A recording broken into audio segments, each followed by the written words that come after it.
Hello students, कैसे हैं आप सब। पूरी आशा करती हूँ कि स्वस्थ होंगे, मस्त होंगे।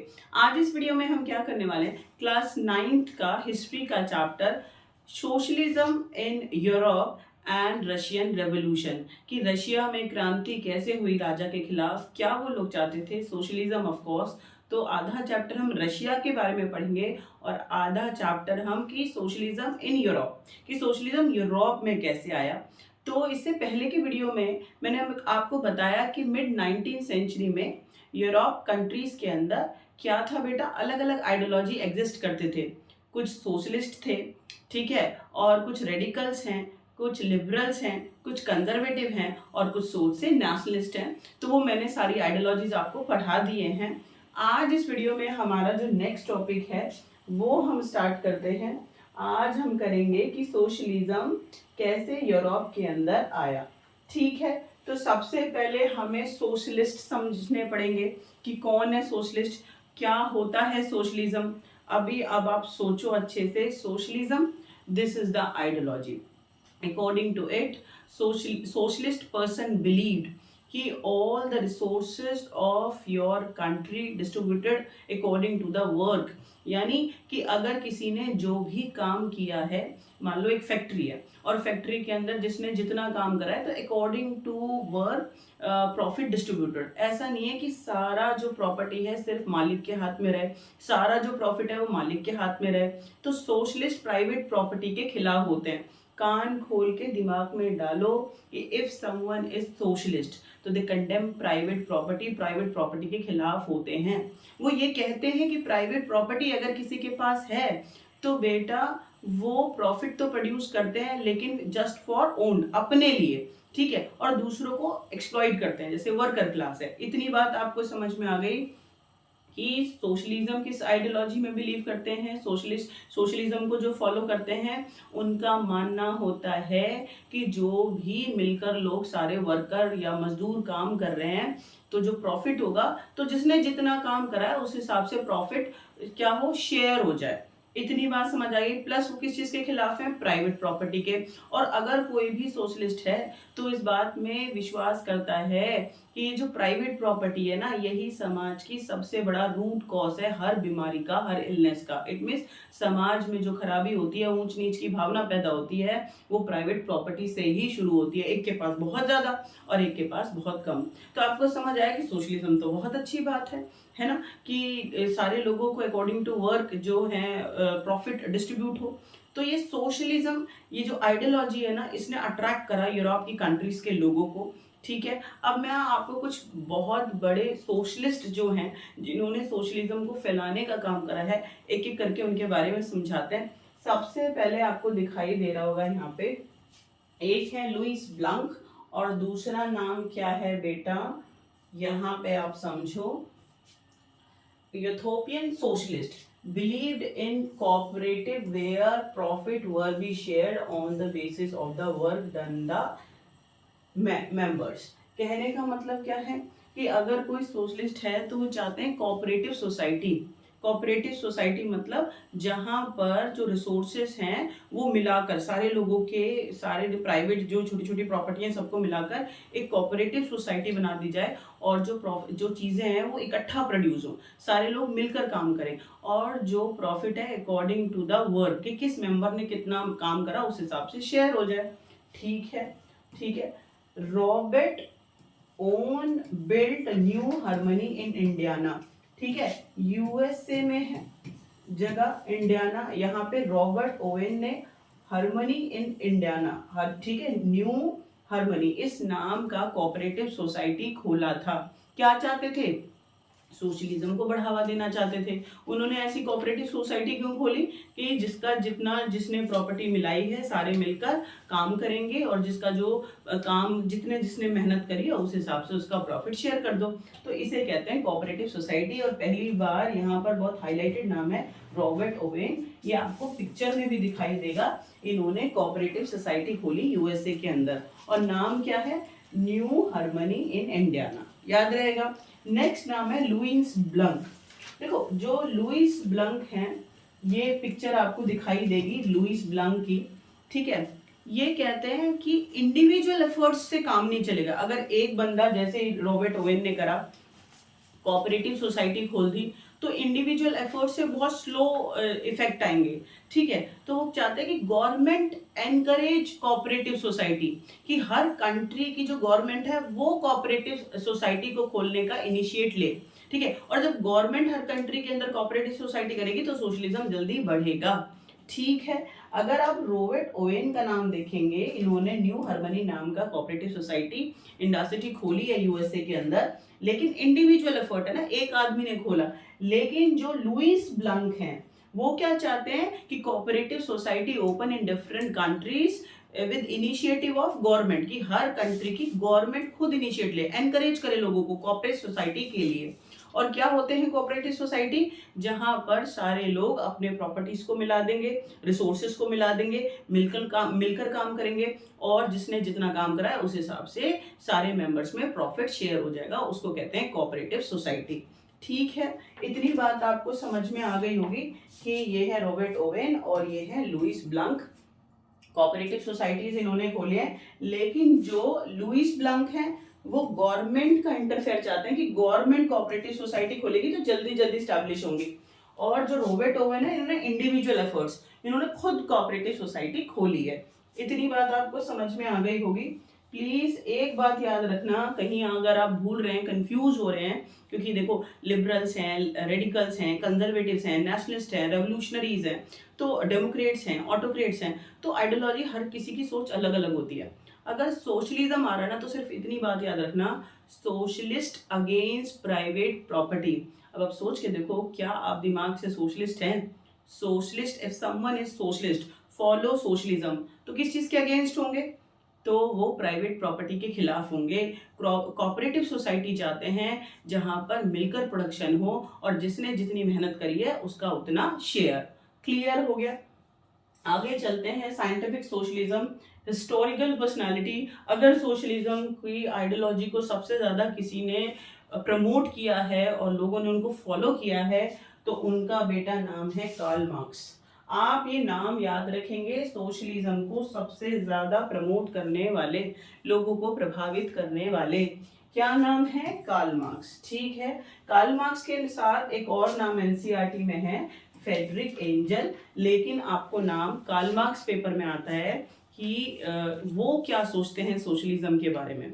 सी, Karl Marx believe that all the capital, ठीक है, इन्वेस्ट बाय इंडस्ट्रियलिस्ट, कि कार्ल मार्क्स इस बात को मानते हैं कि अगर कोई फैक्ट्री खुल रही है, कोई जमीन पे कोई मशीन लग रही है प्रोडक्शन के लिए, तो सारा इन्वेस्टमेंट कैपिटलिस्ट करता है, इंडस्ट्रियलिस्ट करता है। ठीक है, कि पूंजीपति या उद्योगपति की जिसके पास पैसा है वो ही खोलेगा फैक्ट्री को, ये बात तो है। But all the profit produce by worker, but all the profit in hand of land owner, capitalist, industrialist. अब आप इस बात को समझो, आपको इससे एक्सप्लॉयटेशन समझ में आएगा।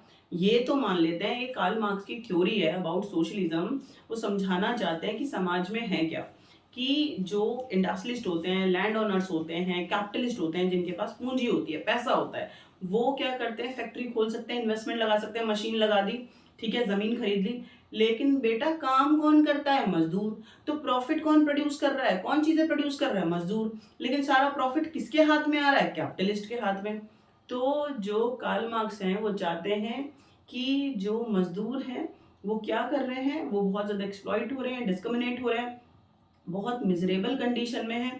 अगर उनको इस मिजरेबल कंडीशन से बाहर आना है तो they raise their voice, started struggle and established communist society, एक ऐसा समाज जहां पर जब काम आप करेंगे तो अकॉर्डिंग टू योर वर्क आपको प्रॉफिट मिले, इट मीन्स सोशलिज्म।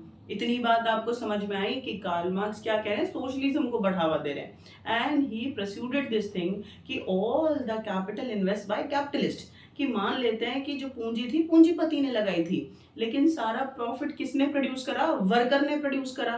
तो फिर वर्कर को सारी बुरी कंडीशन में क्यों रहना पड़ता है? क्योंकि सारा जो प्रॉफिट होता है वो पूंजीपति के हाथ में चला जाता है, कैपिटलिस्ट के।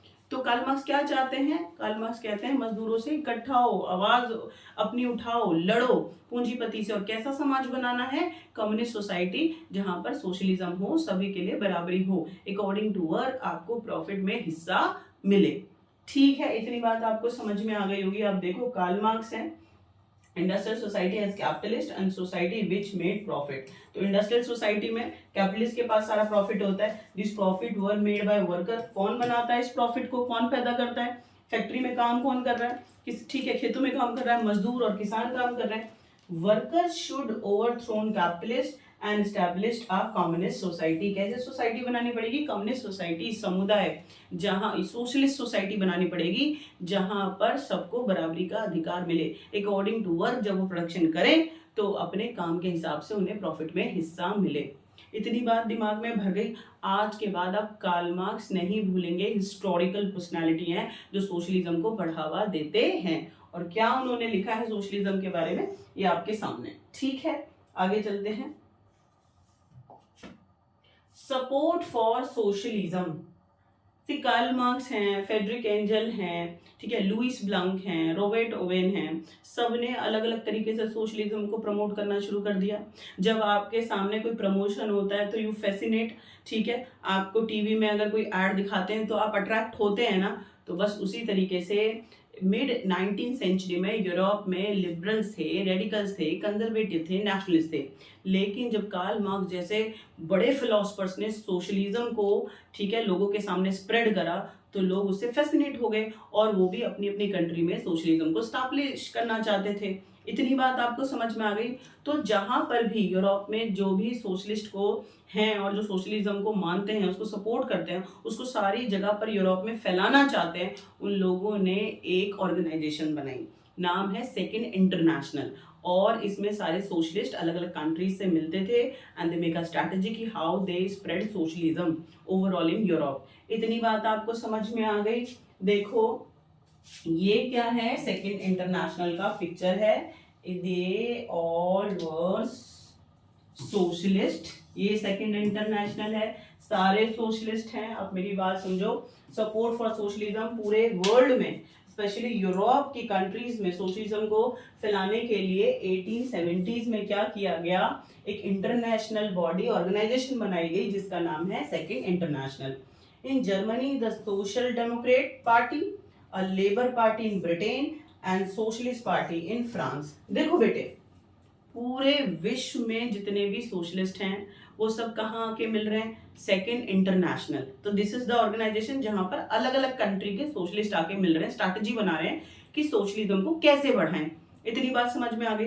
फिर आप अपनी अपनी कंट्री में सोशलिज्म पार्टी को स्टैब्लिश करेंगे ना, सोशलिस्ट पार्टी को। तो देखो जरा प्लीज, जर्मनी में एक सोशलिस्ट पार्टी स्टैब्लिश हुई जिसका नाम है सोशल डेमोक्रेटिक पार्टी। इसने जर्मनी में, इस पार्टी ने, द सोशल डेमोक्रेटिक पार्टी, इसने क्या करा, सोशलिज्म को बढ़ावा दिया।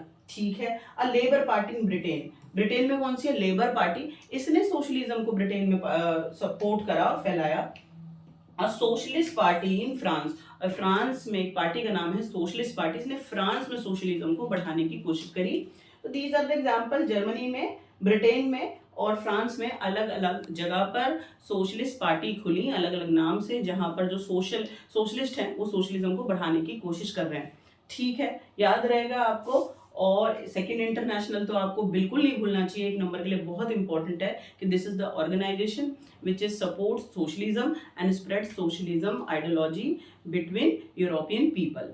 ठीक है, कोई छोटी सी बात है, कोई इतनी बड़ी बात नहीं है, आपको याद रख लेना चाहिए। तो ये ऑर्गेनाइजेशंस हैं अलग अलग कंट्रीज में और पूरे वर्ल्ड के लिए सेकंड इंटरनेशनल। ठीक है, ये सब क्या कर रहे हैं, सोशलिज्म को बढ़ावा दे रहे हैं। ठीक है, आगे चलते हैं। अब मैंने आपको शुरू में ही बोला था कि आधा चैप्टर किसके बारे में है, आधा चैप्टर तो था सोशलिज्म इन यूरोप। ठीक है, तो सेकंड इंटरनेशनल है, या फिर जो फ्रांस के अंदर सोशलिस्ट पार्टी है, ब्रिटेन में लेबर पार्टी है, इस्टेब्लिश हुई, इन्होंने अपनी अपनी कंट्री में सोशलिज्म को बढ़ावा दिया, वो मैंने आपको समझा दिया। कार्ल मार्क्स इतना बड़ा नाम है, जब इन्होंने किताब के अंदर लिखा कॉमनवेल्थ के अंदर, ठीक है, और या इन्होंने जब लोगों को सोशलिज्म को समझाया तो लोग बिल्कुल अट्रैक्ट हो गए अलग अलग कंट्रीज के, ये भी आपको समझ में आ गया।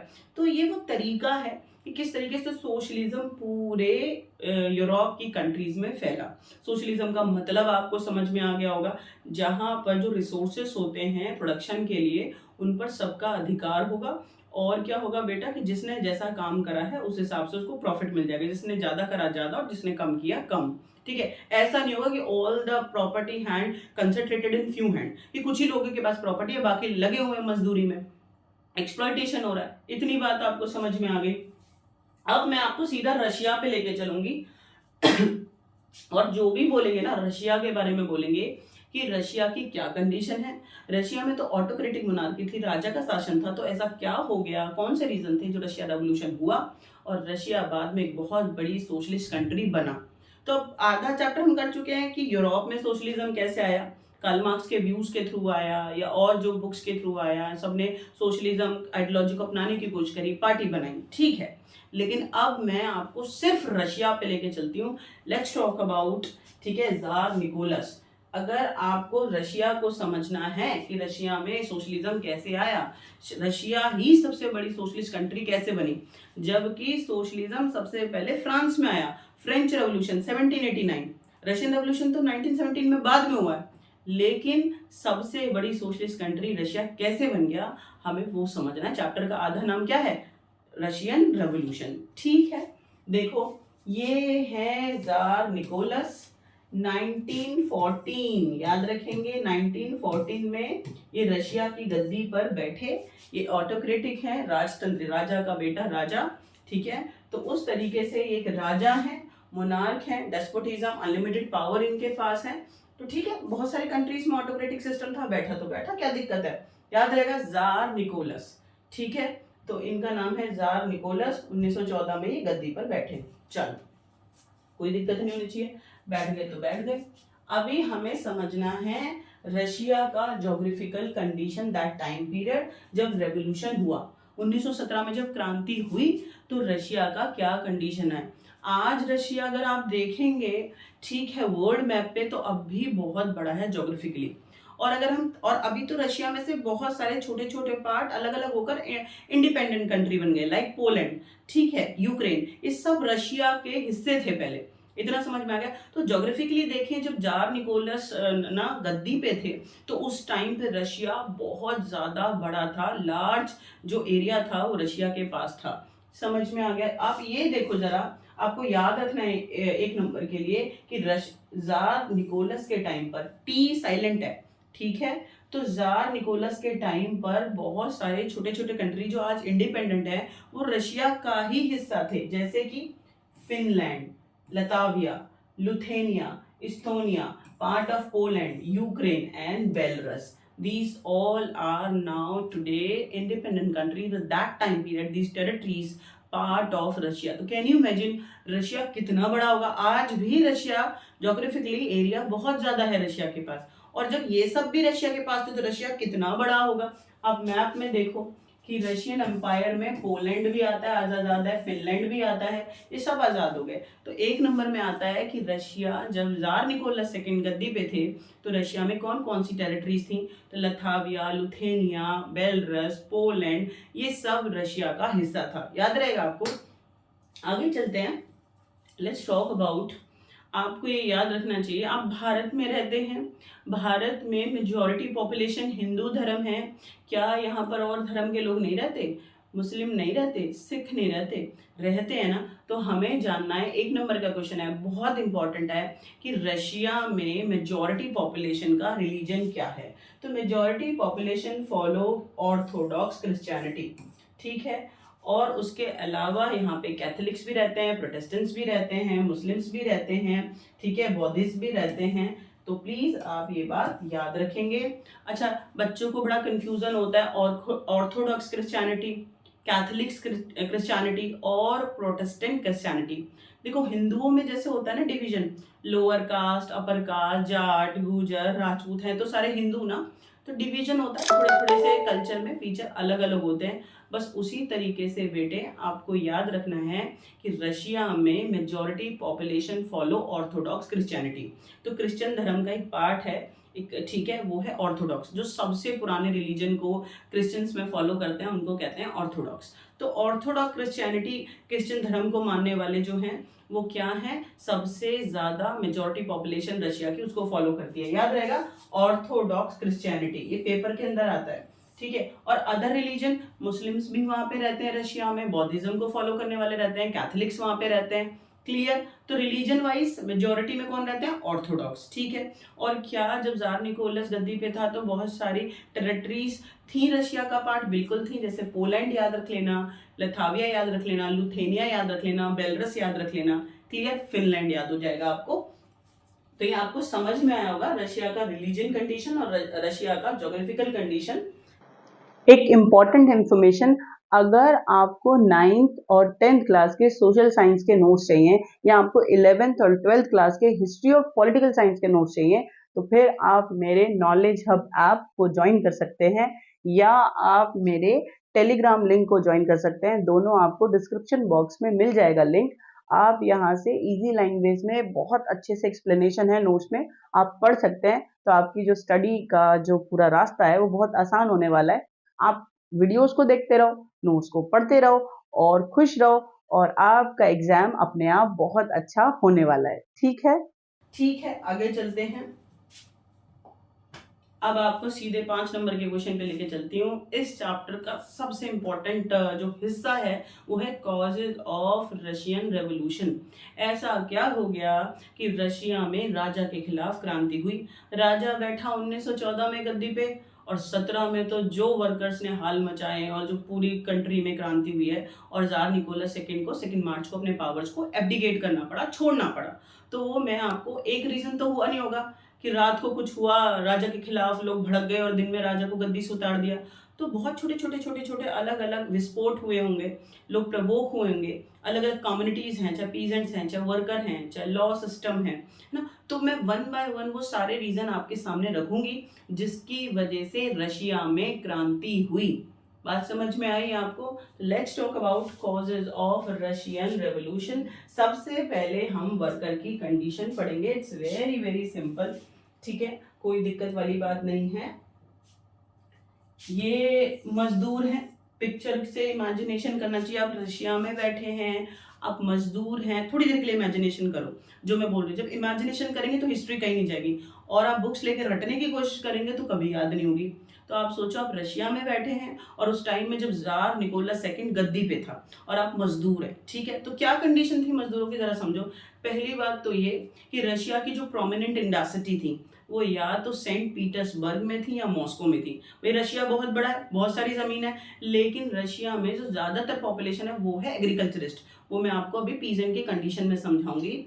तो वहां पर ना रशिया में प्रोडक्शन कम होता था और छोटी छोटी वर्कशॉप के साथ होता था। ठीक है, कि छोटे छोटे लोगों के वर्कशॉप है, वहीं पर 15-20 मजदूर हैं और वो हैंडीक्राफ्ट के थ्रू प्रोडक्शन कर रहे हैं। तो बहुत बड़ा सिस्टम नहीं था प्रोडक्शन का। रशिया बहुत सारी चीजें ना बाहर के देशों से इंपोर्ट करता था क्योंकि एग्रीकल्चर बहुत ज्यादा करता था। ठीक है, इतनी बात आपको समझ में आ गई। तो अगर रशिया में सबसे ज्यादा इम्पोर्टेंट, ठीक है, क्या है, इंडस्ट्री है, तो सिर्फ पूरे रशिया में 2 जगह हैं। एक है सेंट पीटर्सबर्ग और एक है मॉस्को। याद रहेगा कि रशिया में सबसे ज्यादा फैक्ट्रीज और इंडस्ट्रीज कहाँ पर हैं? सेंट पीटर्सबर्ग और मॉस्को में 1 नंबर में आ जाता है। अब ये बात कर लेते हैं कि वर्कर की कंडीशन कैसी थी।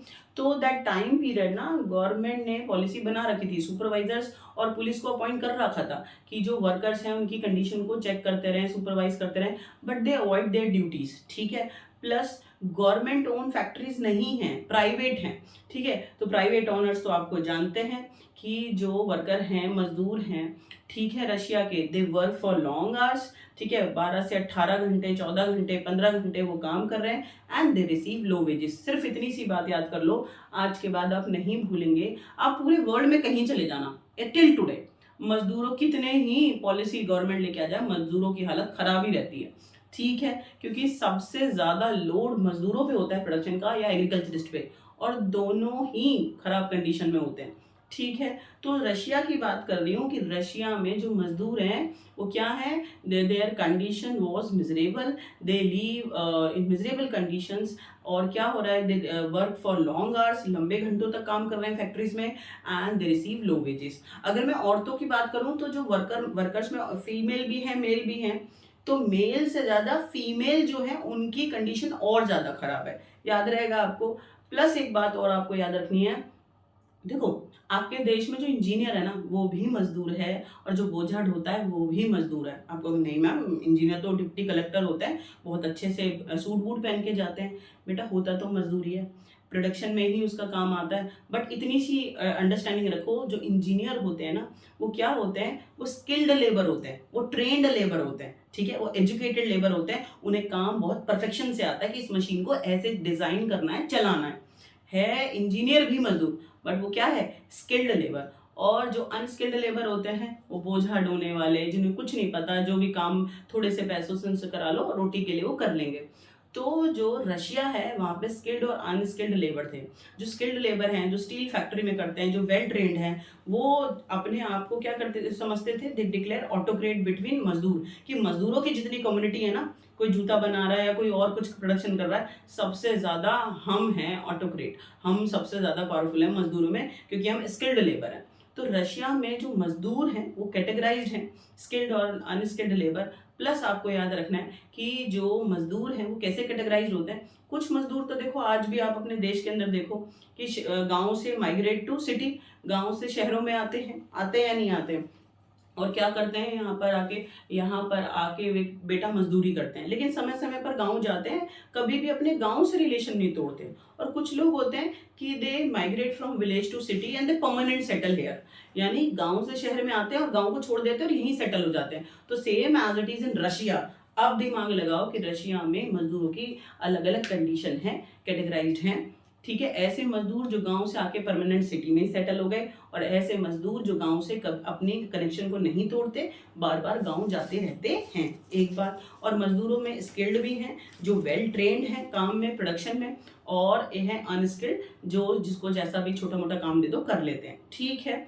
लेकिन आपको याद रखना है कि जो मजदूर है ना, चाहे कैसी भी कैटेगरी में है, बुरी हालत में है, ज़्यादा घंटे काम कर रहे हैं, और जो उनकी सैलरीज हैं, वेजेस हैं, वो कम है, दैट्स वाई, ठीक है, continuous they strike against owners, land owners, factory के जो मालिक हैं उनके खिलाफ वो कंटिन्यू क्रांति कर रहे हैं। याद रहेगा आपको, यहाँ पे देखो सिंपल शब्दों में मैंने लिख दिया है, worker in the craft unit had work for the 15 hours, 15 घंटे काम कर रहे हैं, and they paid low wages, थोड़ी थोड़ी तनख्वाह उनको मिल रही है। Workers of the textile and the metal, जो कपड़े की इंडस्ट्री में काम करते हैं और जो मेटल की इंडस्ट्री में काम करते हैं, organise strikes against the exploitation.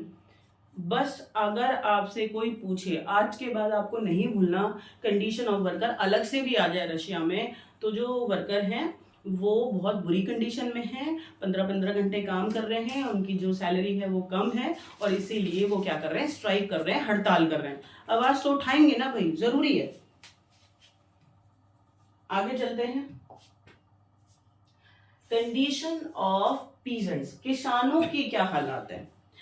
याद रखना कि रशिया में 100% पॉपुलेशन में से 85, कितना, 85% जो लोग हैं वो पीजेंट्स हैं, 85। ये बहुत बड़ा अमाउंट होता है 100 में से। आप सोच के देखो कि रशिया के अंदर क्या होता था बेटा, कि 85% people engage in agriculture production, यानी रशिया में प्रोडक्शन घटा या बढ़ा, अब सारी पॉपुलेशन लगभग प्रोडक्शन का में कहाँ एंगेज है, खेतों में एंगेज है। तो जो एग्रीकल्चर प्रोडक्शन है फूड ग्रेन का, वो घटेगा या बढ़ेगा, बढ़ेगा। और सिर्फ वो अपने लिए ही नहीं पैदा करते, रशिया वॉज अ लार्जर, ठीक है, एक्सपोर्टर ऑफ फूड ग्रेन, यानी फूड ग्रेन को एक्सपोर्ट करता है। भाई इतना ज्यादा वो प्रोडक्शन कर रहे हैं तो फूड ग्रेन को वो एक्सपोर्ट भी करते हैं। चलो इतनी बात तो आपको समझ गई कि रशिया वॉज द लार्जेस्ट और greatest exporter of food grain, कि दूसरे देशों को भी फूड ग्रेन एक्सपोर्ट करता है, बेचता है। क्योंकि 85% लोग रशिया में खेती का काम करते तो हैं, लेकिन जमीन किसके हाथ में, फिर वही बात आ गई, लैंड ओनर्स के हाथ में है, और वो बेचारे, उनके पास कोई जमीनों पे राइट नहीं है, ठीक है, और मजदूरों की तरह जमीनों पे काम कर रहे हैं, तो बड़ी मुसीबत आई। लेकिन जो रशिया के किसान है ना, उन्होंने सिचुएशन से तंग आके क्या किया, they try to kill their land owners, और उन्होंने मारा। सेंट्रल जो रशिया है वहां से लेके ईस्ट और वेस्ट तक पूरे रशिया के अंदर आप ये न्यूज़ सुनेंगे अलग अलग टाइम पर, जो पीजेंट्स हैं उन्होंने क्रांति करी और लैंड ओनर्स को मारा। भाई आदमी परेशान हो जाता है, कि मैं दिन रात कमा रहा हूँ, हाथ में कुछ नहीं आ रहा, सारी प्रॉपर्टी है लैंड ओनर्स के पास। तो इतनी बात आपको समझ में आ गई कि जो रशिया के पीजेंट्स हैं वो परेशान हैं, जबकि रशिया का ज्यादातर प्रोडक्शन कौन कर रहा है, पीजेंट्स ही कर रहे हैं। 85% लोग खेती का ही काम करते हैं, तो उनकी रिस्पेक्ट होनी चाहिए, लेकिन वो भी एक्सप्लॉइट हो रहे हैं। तो गुस्सा आएगा या नहीं आएगा? तो मजदूर भी बहुत परेशान है और किसान भी परेशान है। तो these were the two reason for Russian revolution. इतनी बात आपको समझ में आ गई। आगे चलते हैं। Mir divided the land among the peasant according to their needs. मतलब मीर कौन होते हैं बेटा? He was a officer in Russia and periodically, समय समय पर वो क्या करता था कि जो जमीन होती थी रशिया की किसानों की, वो लेकर सारी अपने पास, ठीक है, ज्वाइन कर लेगा एंड अगेन रीडिस्ट्रीब्यूट, दोबारा बांटेगा according to the requirement of family. ठीक है, कि रशिया के किसानों के पास जमीन है, वो सबको इकट्ठा करेगा, बार बार करता है पीरियोडिकली, 6 महीने में, साल में, 2 साल में, और उसके बाद उसको रीडिस्ट्रीब्यूट करता है according to the family requirement. ठीक है। Peasant did not have any respect from the land owner and refuse to pay rent. और जो पीजेंट्स हैं वो बहुत परेशान है, इतना ज़्यादा उन्हें किसानों को रेंट देना पड़ता है, ज़मीन, ठीक है, पे खेती करते हैं तो उसका किराया देना पड़ता है। तो पीजेंट्स को बहुत गुस्सा आता था और इसलिए वजह से उन्होंने क्या करा, रशिया में लैंड ओनर्स को मारना शुरू किया, अटैक करना शुरू किया। ठीक है, इतनी बात आपको समझ में आ गई। आगे चलते हैं। तो आपने देखा अभी पीजेंट की जो हालत है वो भी खराब है और जो मजदूर की हालात है वो भी खराब हैं। तो इसकी वजह से क्या हुआ बेटा, रशिया में क्रांति हुई। अभी हम और रीजन पढ़ लेते हैं। Now let's talk about socialism in Russia. एक चीज मैंने कराई, socialism in Europe, Karl Marx, ठीक है, और लुइस ब्लंक, ये नाम मैंने आपको बोले, ठीक है, फेडरिक एंजल। अब मैं आपको पर्टिकुलर रशिया में बता रही हूँ कि सोशलिज्म कैसे आया। और जब सोशलिज्म आया तो उस टाइम पे कौन गद्दी पे है, जार निकोलस सेकंड। तो लोग प्रभावित हो गए सोशलिज्म से कि भाई सोशलिज्म आइडियोलॉजी को अपनाना चाहिए, ये तो जार निकोलस ने हर कम्युनिटी को परेशान करा हुआ है, ठीक है, चाहे वो मजदूर है चाहे वो किसान है, इसको देश से भगाओ। ठीक है, तो सोशलिज्म से लोग फैसिनेट हुए रशिया के अंदर। अगर आप ध्यान से समझेंगे, ये तीसरा बड़ा रीजन है रशिया में क्रांति का। ठीक है, ये रशिया में सोशलिस्ट लोग हैं जो सोशलिज्म को फॉलो करते हैं। ठीक है, ये द रशियन सोशलिस्ट, बेटा प्लीज आप एक नंबर के लिए याद रखेंगे, the Russian social democratic worker party was found in 1898। 1898 में इस पार्टी को स्टैब्लिश किया गया and this party respected Karl Marx ideas, ठीक है, and spread Karl Marx idea about socialism in Russia. ठीक है, and secretly it this party was doing its actions. क्यों? क्योंकि उस टाइम पर जितनी भी पार्टी थी वो क्या थी, इलीगल थी, कि कोई पार्टी नहीं बना सकता है, कोई राजा के खिलाफ कोई एक्शन नहीं ले सकता, कुछ नहीं बोल सकता। तो ये जो पार्टी है इसने क्या किया बेटा, इस पार्टी ने रशिया में सोशलिज्म को बढ़ाने की कोशिश करी। ठीक है, ये नाम आप याद रख लेंगे। इसके बाद एक और सोशलिस्ट पार्टी है, सोशलिस्ट रेवोल्यूशनरी पार्टी इन 1900। 1900 में एक और पार्टी बनी, सोशलिस्ट रेवोल्यूशनरी पार्टी, और ये किसानों को सपोर्ट करती थी। ठीक है, इतनी बात समझ में आ गई कि ये भी एक सोशलिस्ट पार्टी है, ये भी अलग अलग टाइम पे स्टैब्लिश हुए हैं, एक 1898 में और एक 1900 में। Simple socialist revolutionary party. But ये आगे चल के ना ये पार्टी दो भागों में डिवाइड हो गई। क्या नाम है देखें जरा, बोल्शेविक्स और मेंशेविक्स। बोल्शेविक्स और Menshevik. See, socialist revolutionary party establish in 1900। 1900 में सोशलिस्ट रेवोल्यूशनरी पार्टी रशिया में बनी, बट ये दो भागों में डिवाइड हो गई। क्यों? बोल्शेविक्स और मेंशेविक। बोल्शेविक चाहते थे कि सिर्फ सोशलिज्म में मजदूरों को इंक्लूड करना चाहिए, जो किसान होते हैं उनकी कैटेगरी होती है, किसानों को मत लो। ठीक है, किसानों में तो कुछ रिच किसान भी होते हैं और कुछ पुअर भी, किसी के पास बहुत जमीन होती है किसी के पास कम। ठीक है, तो जब सोशलिस्ट रेवोल्यूशनरी पार्टी 1900 में बनी उसने किसानों का साथ दिया, लेकिन जो व्लादिमीर लेनिन है ये भी एक सोशलिस्ट है बहुत बड़े। ठीक है, ये बाद में रशिया के हेड बनेंगे, वो मैं आपको समझाऊंगी। तो इन्होंने बोला कि नहीं नहीं भाई, किसानों को दूर रखना चाहिए इससे, क्योंकि किसानों में तो कैटेगरी होते हैं, रिच भी होते हैं, बहुत बेनिफिशियल कैटेगरी के लोग होते हैं, बहुत राइट होते हैं, और कुछ पुअर किसान होते हैं, तो उन्हें रखना बेकार है। तो जो व्लादिमीर लेनिन है उन्होंने सोशलिज्म की एक अलग कैटेगरी कर दी, वो है बोल्शेविक।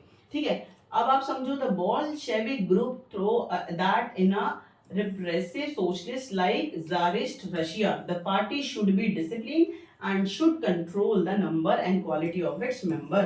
यानी व्लादिमीर लेनिन एक बोल्शेविक है, एक सोशलिस्ट है, लेकिन कैसे हैं, बोल्शेविक हैं। और वो क्या चाहते हैं, वो चाहते हैं कि पार्टी में लिमिटेड नंबर होना चाहिए, पार्टी शुड बी, ठीक है, डिसिप्लिन और लिमिटेड मेंबर। ऐसा नहीं है किसान भी आ जाए, मजदूर भी आ जाए, कोई भी आ जाए, नहीं, ठीक है।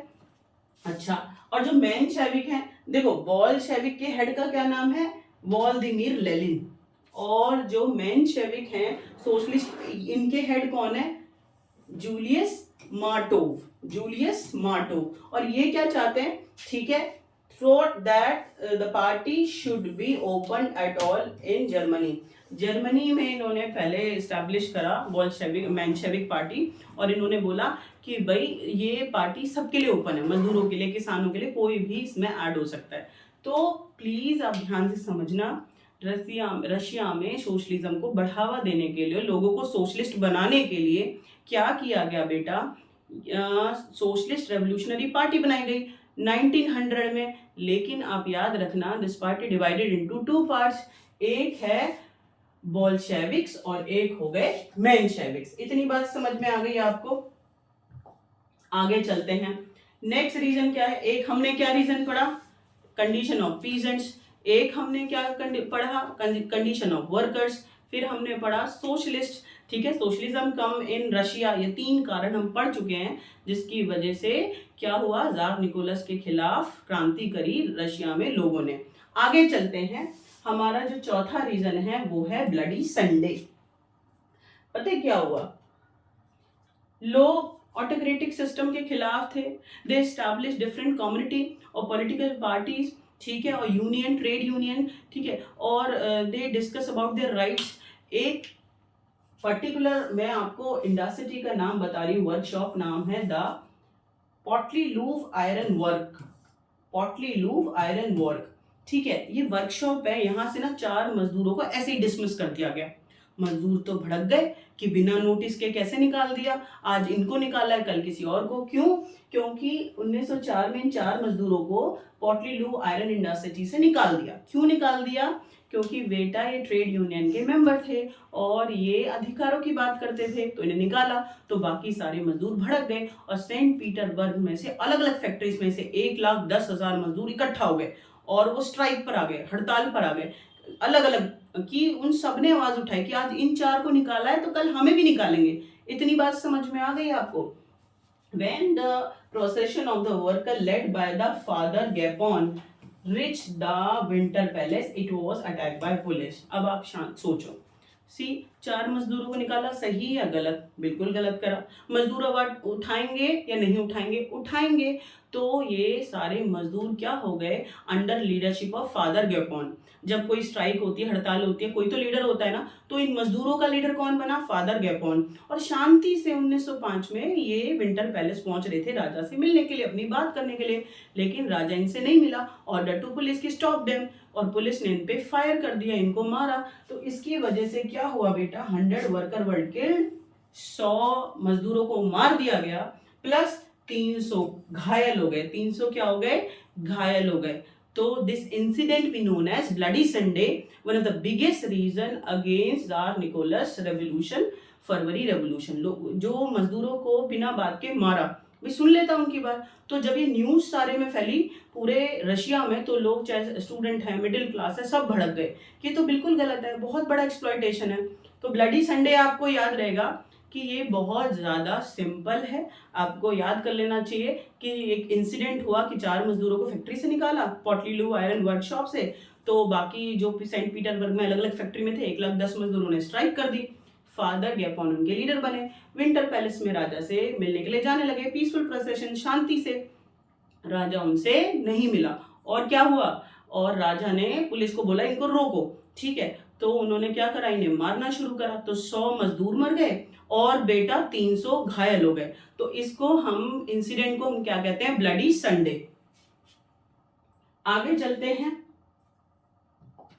आगे क्या लिखा हुआ है, ये पांचवा रीजन मैं आपके सामने रख रही हूँ। ब्लडी संडे करा चुकी हूँ, प्लस मैं आपको सोशलिज्म इन रशिया करा चुकी हूँ, कंडीशन ऑफ पीजेंट करा चुकी हूँ, कंडीशन ऑफ मैं आपको फार्मर करा चुकी हूँ और वर्कर करा चुकी हूँ। अगर हम ये चेन में समझेंगे कि मजदूर भी परेशान हैं और पीजेंट्स भी परेशान है, किसान भी परेशान है, लोग सोशलिज्म लेकर आना चाह रहे हैं रशिया के अंदर। सोशलिस्ट रेवोल्यूशनरी पार्टी मैंने आपको बताया 1900 में स्टैब्लिश हुआ, सोशलिज्म को प्रमोट कर रहे हैं। ठीक है, उसके बाद मैंने ब्लडी संडे बताया कि लोग तो मजदूर तो पूरा भड़क गए कि बिना बात के 100 मजदूरों को मरवा दिया, 300 घायल हो गए उस इंसिडेंस में, ब्लडी संडे में। अब मैं आपके सामने पांचवा रीजन रख रही हूँ, ड्यूमा। देखो ड्यूमा क्या है, आपके देश में जहाँ कानून बनते हैं उसको पार्लियामेंट कहते हैं। Name the parliament of Russia known as Duma, याद रहेगा, एक नंबर में आता है ये ड्यूमा, रशिया की पार्लियामेंट जहां पर कानून बनते हैं। ठीक है, बहुत सिंपल सा है, कोई दिक्कत वाली बात नहीं है। जहां कानून बनते हैं हमारे देश में से पार्लियामेंट कहते हैं, और रशिया की पार्लियामेंट का क्या नाम है, ड्यूमा। ठीक है, अब अभी अभी जस्ट देखो 1905 में ब्लडी संडे हुआ था, लोग भड़के हुए थे, हर जगह क्रांति हो रही थी राजा के खिलाफ। टू सैटिस्फाइड पीपल, जो राजा है उसने बोला इलेक्टेड रिप्रेजेंटेटिव से कि भाई आप ड्यूमा में आओ, कानून बनाओ लोगों को शांत करने के लिए। But he didn't want to reduce his autocratic power. राजा नहीं चाहता अपने पावर को रिड्यूस करना, लोगों को ना लॉलीपॉप दे दिया। ठीक है, कि भाई चुने हुए लोग होंगे और ड्यूमा के अंदर और आपके लिए कानून बनाएंगे तो लोग शांत हो जाएं। तो देखें ड्यूमा में ढंग से काम चला या नहीं चला। The Tsar dismissed the first Duma within a 75 days and they elected second Duma within a 3 months. ठीक है, जार निकोलस ने कह तो दिया कि ड्यूमा बना लो, इसमें इलेक्टेड जो रिप्रेजेंटेटिव होंगे कानून बनाएंगे लोगों के लिए, डेवलपमेंट के लिए, लेकिन he didn't want to reduce his power. तो इसने क्या करा बेटा, इसने बेटा जो पहली बार ड्यूमा की मीटिंग हुई उसको 75 डेज में सस्पेंड कर दिया और नेक्स्ट जो मीटिंग हुई उसको 3 महीने के बाद खत्म कर दिया। इतनी बात समझ में आ गई। तो फिर ऐसी ड्यूमा, ऐसी पार्लियामेंट बनने का क्या काम मतलब हुआ जब राजा उसे काम ही नहीं करने दे रहा। ठीक है, he did not want any question on his authority and any reduction in his power. वो नहीं चाहता कि उसकी पावर में कोई रिडक्शन हो, वो नहीं चाहता कि कोई उसके ऊपर क्वेश्चन उठाए, इसलिए उसने ड्यूमा को चलने ही नहीं दिया। लोगों को लॉलीपॉप दे दिया कि देखो ड्यूमा है, चुने हुए जो लोग हैं कानून बनाएंगे, लेकिन पहली जो ड्यूमा मीटिंग है 75 डेज में सस्पेंड कर दी और दूसरी 3 महीने के अंदर। ठीक है, याद रहेगा। तो ड्यूमा भी एक बहुत बड़ा रीजन है कि राजा ने इलेक्टेड पार्लियामेंट को चलने ही नहीं दिया। आगे चलते हैं, ये हमारा आज का लास्ट टॉपिक है, लास्ट कॉज है first world war. First world war हुआ, रशिया बहुत बड़ी कंट्री थी और रशिया के पास रिसोर्सेस बहुत ज्यादा थे। रशिया ने फर्स्ट वर्ल्ड वॉर में पार्टिसिपेट कर लिया। रशिया श्योर था कि मैं जर्मनी, ऑस्ट्रिया जैसी छोटी छोटी कंट्रियों को तो ऐसे ही हरा दूंगा। ठीक है, और पूरे वर्ल्ड को भी पता था कि रशिया पावरफुल है, ये तो इन्हें कुचल देगा। बट हुआ उल्टा एंड वर्ल्ड कंट्री शॉक्ड कि मुंह किसका पिटा, रशिया का। हारा कौन, रशिया। ठीक है, जर्मनी ने पलटवार किया और कौन हारा, रशिया हारा। गलती किसकी थी, राजा की थी। Without consult of Duma elected parliament, अरे चुने हुए नेताओं के साथ बैठता, स्ट्रैटेजी बनाता, कैसे लड़ना है, किस फ्रंट पे लड़ना है, क्या क्या करना है। बट उसको पता था मैं ताकतवर हूँ, बड़ी आर्मी है मेरे पास, मेरे साथ पास ज्यादा रिसोर्सेस हैं और अगर मैं बस वर्ल्ड वॉर जीत जाऊंगा तो और टेरिटरीज इंक्लूड हो जाएंगी और रशिया और बड़ा हो जाएगा, मैं और पावरफुल हो जाऊंगा। लेकिन हुआ क्या बेटा, रशिया फर्स्ट वर्ल्ड वॉर में हारा, जर्मनी ने उसको मुंह की खिलाई। हारा तो हारा, बेइज्जती पूरी हुई और फर्स्ट वर्ल्ड वॉर के बाद रशिया की कमर टूट गई इकोनॉमिकली। पता है क्यों? आप एक छोटी सी बात समझो, ये फर्स्ट वर्ल्ड वॉर का पिक्चर आपको दिख रहा है, बाल्टिक सी, बाल्टिक सी। रशिया में मैंने आपको पहले बताया इंडस्ट्रीज कम थी, रही से जब फर्स्ट वर्ल्ड वॉर हुआ तो रेलवे ट्रैक्स वगैरह सब टूट गए, कम्युनिकेशन पूरा खत्म हो गया। और ये बाल्टिक सी आप याद रखो कि यहाँ से ना रशिया बाहर की कंट्रीज से इंपोर्ट करता था सामान, दूसरे देशों से बाल्टिक सी के थ्रू आता था। इतनी बात याद हुई। लेकिन हुआ क्या, जर्मनी ने जब रशिया को हराया तो बाल्टिक सी पर कब्जा कर लिया। अब ये कनेक्शन टूट गया। अब जो रशिया है बाहर से चीजों को इंपोर्ट नहीं कर पा रहा। तो ये इकोनॉमिकली फ्रंट पे रशिया को बहुत बुरा हाल अपना देखना पड़ा कि रशिया की इंडस्ट्री वैसे ही कम थी।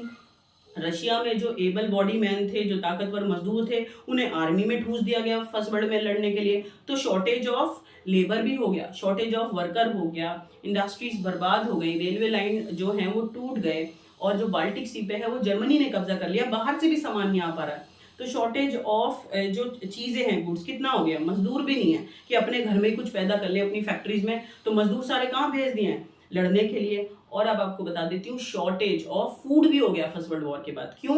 क्योंकि रशिया ने ज्यादातर जो फूड ग्रेन था खाना वो आर्मी के लिए भेज दिया, सप्लाई कर दिया कि भाई आर्मी को खाने की जरूरत है। अभी जो फर्स्ट वर्ल्ड वॉर है एक दिन में तो चला नहीं है, 1914 से 18 4 साल चला है, तो रशिया की आर्मी के लिए वहां पे भेज दिया।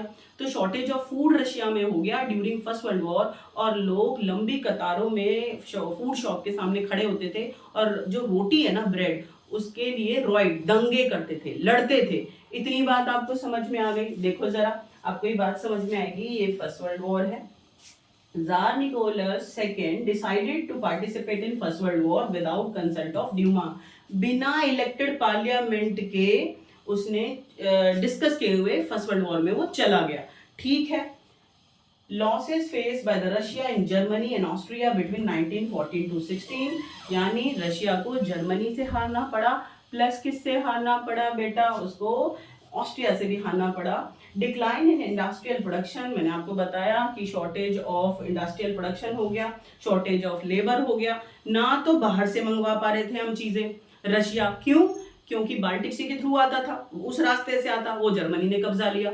प्लस जो रशिया में इंडस्ट्रीज थी, मजदूरी तो वहां पे प्रोडक्शन करते हैं, मजदूर तो सारे चले गए कहां पर, लड़ने के लिए आर्मी में फर्स्ट वर्ल्ड वॉर में। तो शॉर्टेज ऑफ लेबर हो गया, तो प्रोडक्शन बिल्कुल ठप हो गया। बात समझ में आई आपको? उसके बाद आपको याद रखना पड़ेगा शॉर्टेज ऑफ ग्रेन, फूड की भी कमी हो गई, क्योंकि फूड आर्मी में भेज दिया गया लड़ने के लिए, जो लोग गए हुए थे रशिया से उनके खाने के लिए, तो रशिया में शॉर्टेज ऑफ फूड हो गया। तो these are the impact of first world war. First world war की वजह से shortage of food, shortage of labour हो गया, कम्युनिकेशन लाइन, रेलवे लाइन जो है वो टूट गए, ब्रेक डाउन हो गया, है ना। और क्या हुआ, 3 मिलियन पीपल, ठीक है, अराउंड बिकम रिफ्यूजी, अपने ही देश में रिफ्यूजी बन गए, ना घर रहा, ना खाने के लिए कुछ रहा। आप सोच के देखो कि फर्स्ट वर्ल्ड वॉर सबसे गलत डिसीजन किसका था, जार निकोलस का। उसको फर्स्ट वर्ल्ड वॉर में पार्टिसिपेट नहीं करना चाहिए था, और किया भी था तो स्ट्रैटेजिकली अपने ड्यूमा जो इलेक्टेड रिप्रेजेंटेटिव थे उनके साथ बना के सोच समझ के तब पार्टिसिपेट करता। ठीक है। आज के बाद ना आपको बिल्कुल भी नहीं भूलना चाहिए first world war, Duma, bloody Sunday, socialism in Russia, condition of farmers, condition of worker, these are 6 biggest reason जो रिस्पॉन्सिबल हैं रशिया में क्रांति के लिए। ठीक है, रेवोल्यूशन हुआ फरवरी में राजा के खिलाफ, तो ये सब हमने पढ़ा। आगे की वीडियो में मैं आपको क्रांति पे लेके चलूंगी, फरवरी रेवोल्यूशन और अक्टूबर रेवोल्यूशन, और हम इस चैप्टर को कंप्लीट करेंगे। होपफुली आपको मजा आ रहा होगा। अब रशिया के अंदर रहो, इमेजिनेशन करो, पढ़ते रहो, खुश रहो, ठीक है, और व्यस्त बहुत ज्यादा रहो।